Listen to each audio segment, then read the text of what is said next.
At the time of the American Civil War, there were over 80 enslaved African Americans on the Brattonsville Homefront. In American history, there were many champions across the nation who stepped up with courageous acts and mighty voices in the fight against slavery. For Uncertain Times, Homefront 1865, we reflect on the lives of 5 Black women who made a difference in the fight for freedom. Here are some of their stories as portrayed by the Female Reenactors of Distinction.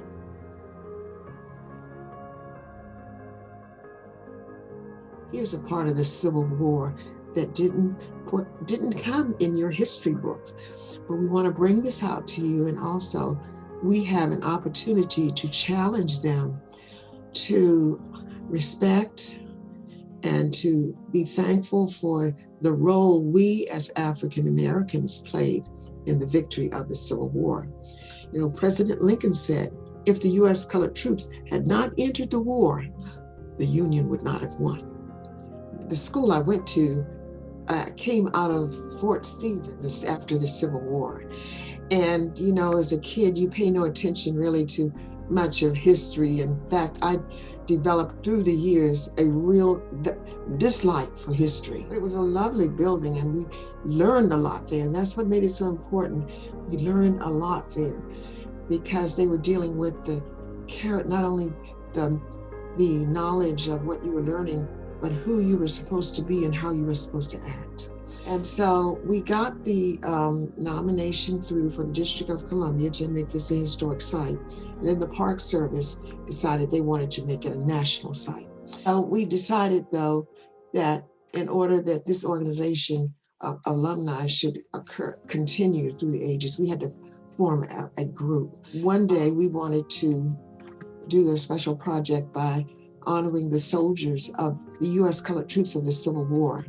And Dr. Frank Smith had started the African American Civil War Memorial, but not the museum. He invited us to join his celebration with us. So we went to Dr. Smith and asked him, could we dress up as ushers for your event as Civil War ladies? And he thought it was terrific. So that's how we started. Everybody knows about Harriet Tubman or Sojourner Truth, but who would know about some of the wonderful women? America means something. You know, the color being the color of my skin, I might never have been invited to the new country. I know in God and his sovereignty, he always has a plan and he works it out.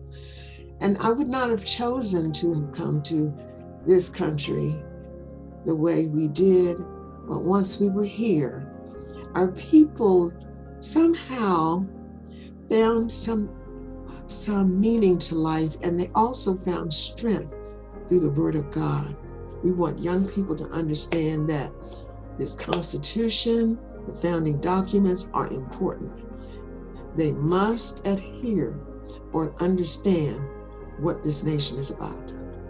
And as one of our reenactors said, I didn't really pick my character picked me.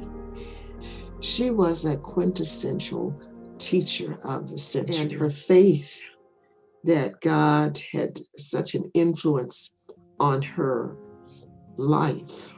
I thought, I loved teaching Sunday school. I loved the Lord. Why don't I give her a try? My name is Hallie Quinn Brown. I was born in 1850 and I passed away in 1949. And I tell you, I'm in glory having a great time. But every once in a while, I get to come back to see what you're doing and what's going on here in America. I'm a teacher, an author, an elocutionist, and my father worked on the Underground Railroad out of a hotel. I and my brother went to Wilberforce University in Ohio. I decided to be a teacher, and after earning my degree, I went south to a plantation where we taught young people how to read and write. The war was over, and they needed to learn how to take care of themselves as well as their parents wanted to know the same. I eventually became Dean of Allen at Allen University in South Carolina, and also dean for a year or so at Tuskegee Institute for Women. I came back, opened up public school in Ohio, worked on women's issues with Susan B. Anthony. I was active in the Republican Party. I did a lot of things, and I telling you, I thank God for the opportunities. I represented the United States in women's conferences. I even went to, when I went to London, I met Queen Victoria. And there, Queen Victoria gave me opportunities to speak on topics and to groups of people. I wasted no time helping and challenging people to get an education, to speak correctly, to always be aware that they were there to help others and not become so selfish that they wouldn't be able to see what was needed around them. And I'm telling you, now I see people with something up to their ears and they said, that's a telephone. A telephone. There's just so much that you have that we never had or even dreamed would be. But I'm also disappointed because as I look at your young people, they don't look very happy. If you have a daughter or granddaughter or great-granddaughter, talk to her. Tell her what you're expecting of her. Let her know how beautiful she is. And the fact of the matter is, she has a responsibility to uphold the family name, and most of all, be a citizen of character. Freedom is not only doing what I want to do, but what I ought to do. And then make a difference in your surroundings and what you want to do. Inspire each other, encourage each other. Be true to the scriptures. Do what it says. Know that you do the right thing and turn away from wickedness and seek God. He says, then I will hear from heaven and I will heal your land. But if we're going to keep America free, we're going to enjoy the freedoms we have right now. You've got to act like people of truth. Satan knows that the country is fighting for its very soul. So they're going to cloud up the issue as much as possible. We've got to get involved and get on our knees and ask God for guidance. I found a void back when I was working. I was a director at a lot of different agencies in equal employment opportunity and human resources. And in the federal government, we offered different programs during those particular months. That is Women's History Month and Black History Month. And it was hard to find speakers and guests and to come in and to talk about the heritage that people of color have. Started it out of the desire to educate people about the rich heritage that women and not only women, men, and what they have done and the achievements that they have made during the Civil War era. One of the ladies that I portray is my great-grandmother, who was a widow of a Civil War soldier. And my great-grandfather was a sergeant in the Civil War. I have his portrait, I have his enlistment papers, I have the information on my great-grandmother. So I tell her story about the life of a widow, Amanda Berry Smith, the evangelist, a woman who had courage and strength to go out and do the impossible, but with God on her side. She was an incredible woman who did incredible things in a time period where women were subservient and women could not take the platform in a pulpit to preach the word of God. And she did that. I'm on the battlefield for my Lord, oh yes, I'm on the battlefield for my Lord, and I promised him that I'm gonna serve him till I die. I'm on the battlefield for my Lord. I was born January the 23rd, 1837. Oh, in a little farm not far from Baltimore.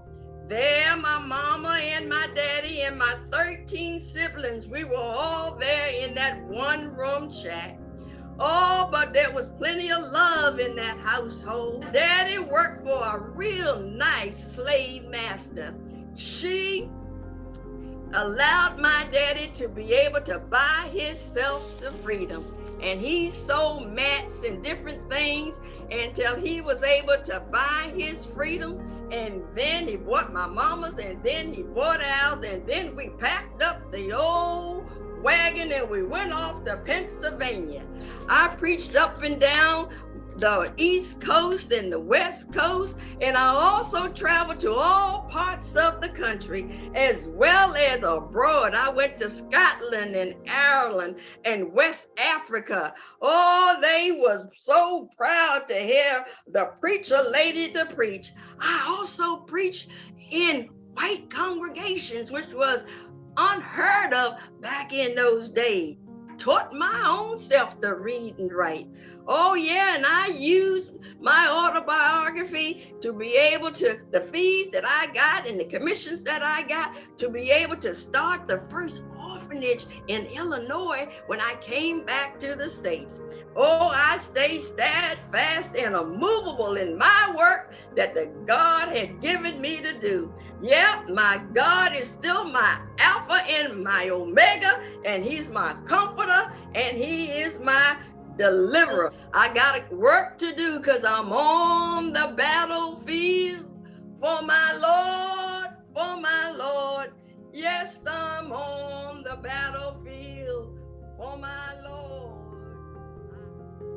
I said, well, nobody's portraying an enslaved woman. And they were like the backbone of, Black people were the backbone of how this country built itself, really. I've been too silent too long. We need to own our history in this country in the hopes that it can never happen again. We as a people need to do more homework, number one, about our history, which is a proud history in this country. There's nothing to be ashamed of. It was a set of circumstances that these people showed a lot of grace, dignity, creativity. They were very innovative. A lot of the advancements in certain types of farming was because of these enslaved people. I was going to make my own enslaved woman outfit, but the problem is, there's nothing in the pattern books. I asked one of the sales ladies, I said, well, I've looked through all these fabric books, but I can't find anything that looks like an enslaved woman's outfit. Oh, that woman got so excited. She was chastising me. Why do you want to bring up that, as she said, god-awful period of time for our people in this country? And she got so loud that I actually had to leave the store. A lady in Kansas who did restoration work for the Smithsonian, she actually made this by hand. It's all hand sewn. And these buttons came from a tree in her yard. The dye is natural dye. Other incidents, we meet a lot of Confederate reenactors.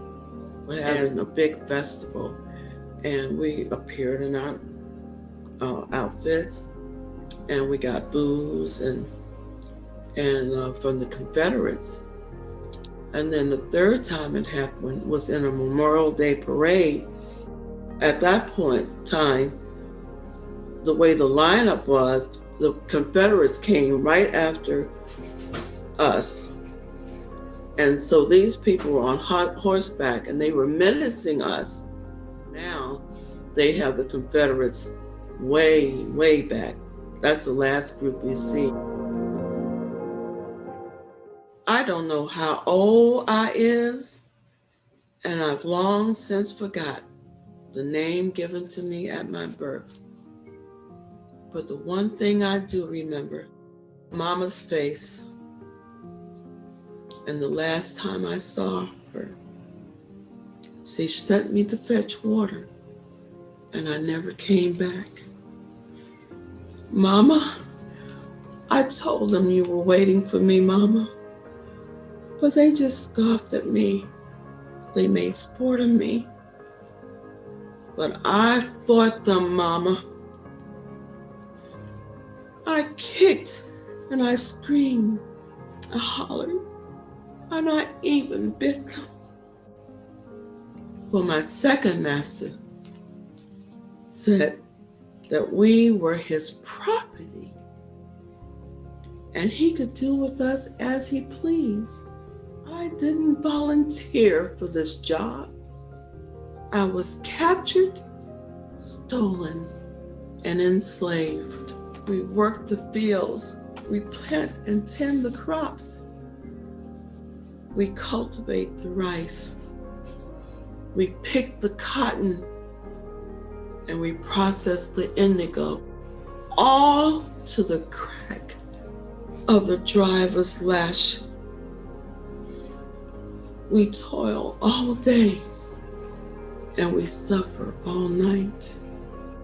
I found out a long time ago that my blood was the same color as my master's. I'd have nursed all of their children, so much so that I've scarcely had enough for my own.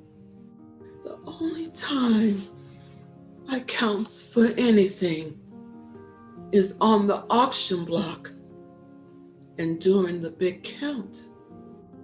But even then, I only count as 3/5 of a person.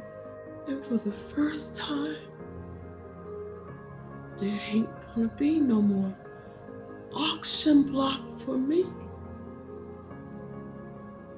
No more peck of corn for me. But most of all, there ain't gonna be no more driver's lash for me.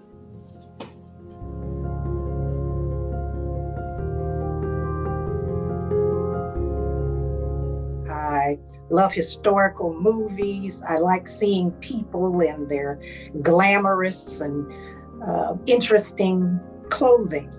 And so to have the opportunity to wear these items myself, it was exciting. I wanted to bring to life a person, a woman that people had not really heard of before. Sometimes it's almost a spiritual feeling for me. I feel like I'm giving voice to a woman that history has almost forgotten.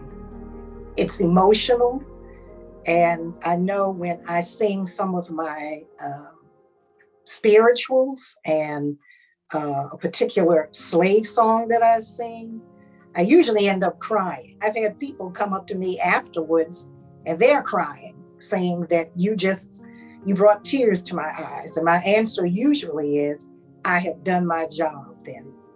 Our history is American history. It's all interwoven. You cannot think of hardly anything where we did not either help build it, make it, participate in it. And so I want them to remember that we are as much a part of American history as anybody else. My name is Elizabeth Taylor Greenfield, and I was one of the first internationally known African-American singers. I was born into slavery in Natchez, Mississippi, around 1817, and I was owned by Miss Elizabeth Greenfield. Now, when Miss Greenfield became a Quaker, she freed all of her slaves. Now, Miss Greenfield took me with her when she moved to Philadelphia as a companion and a helper. Now, when I worked around the house, I began to sing to make my load go lighter. And one day, a neighbor, Dr. Price, heard me singing and offered to give me music lessons. And Miss Greenfield said yes. I learned to play the guitar, the piano, and I was given voice lessons. I learned that I had a 3-octave vocal range.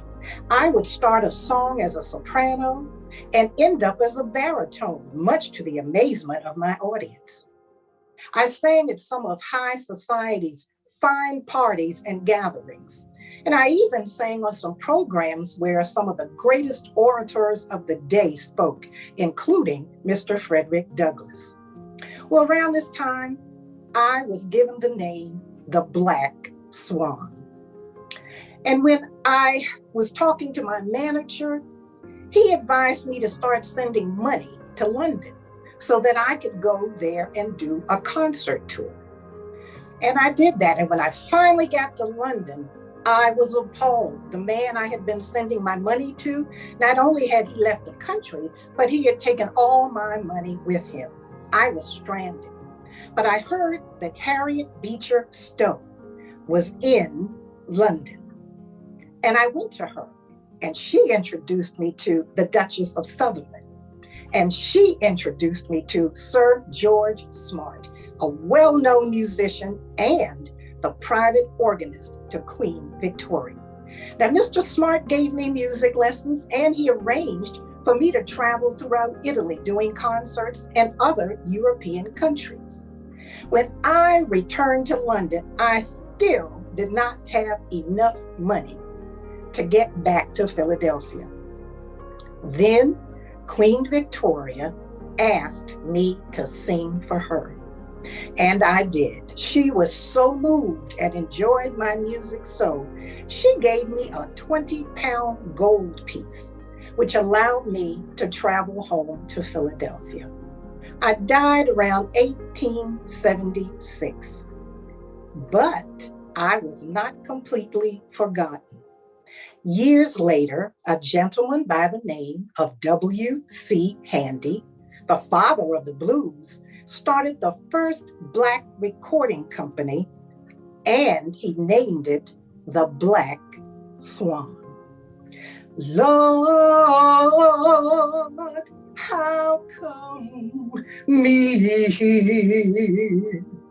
Lord, how come me? Lord, how come me? And I wish I never was born.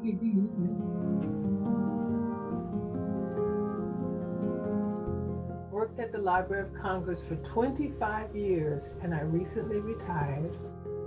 I set out to identify African American women from the Civil War era who were also authors. Civil War era, it was illegal for the vast majority of African Americans to learn how to read and write. But yet we had these women who managed to be authors and get their works published. We are portraying women who've been omitted from history, but who made substantial contributions. I would like for people who come to my portrayals to realize that they too can fight. Whatever the injustices are that they believe or that they perceive, they too can join with others and fight against those injustices. Good afternoon, everyone.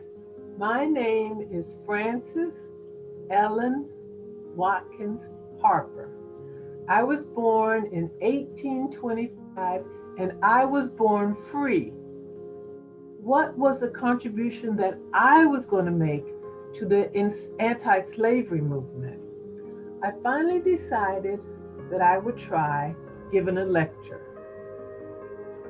My lecture was so well received that I was actually hired by the Maine Anti-Slavery Society as a public lecturer. As you see, just one generation ago, it was taboo for a woman to speak to an audience that was mixed with men and women. This was a very good year for me because my second book of poetry was also published this year. Stories. I wrote a novel, I wrote letters, I wrote essays.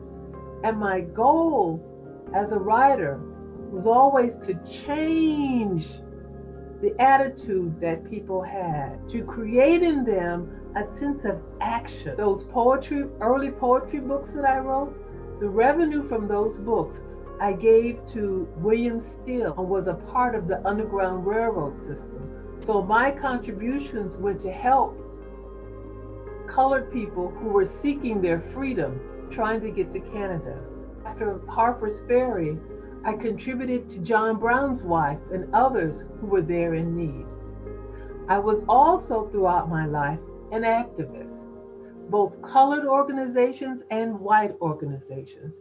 This included abolitionist societies, temperance organizations, suffrage organizations, and spiritual organizations. I was a writer and a fighter.